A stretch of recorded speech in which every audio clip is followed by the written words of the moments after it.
Mielas žiūrovė, nežiūrėk filmo 03. Čia tiek daug purvo.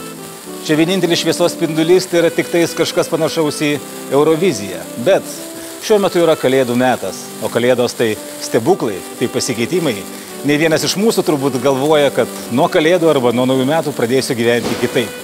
Būtent taip ir padarykime. Ir kada nors pažiūrėję filmą 03, mes tiesiog galėsim linksmai pasijokti iš to, kokie mes kadaise buvom, nes dabar mes jau kitokie. Gražių jums švenčių ir laimingų naujųjų metų. Brangus Lietuvos žmonės, sveikiname visus su naujaisiais metais. Eikit žiūrėti filmo 03, aš jame vaidinsiu, visą gyvenimą svajoju būti aktorium. Eikit, aš tai eisiu.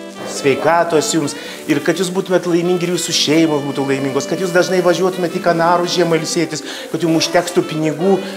Gyvenkite, žydėkite ir niekada neužmirškite, kad Lietuva tai yra mūsų namai, mūsų žemė. Su artėjančiais naujais metais. Su naujaisiais metais.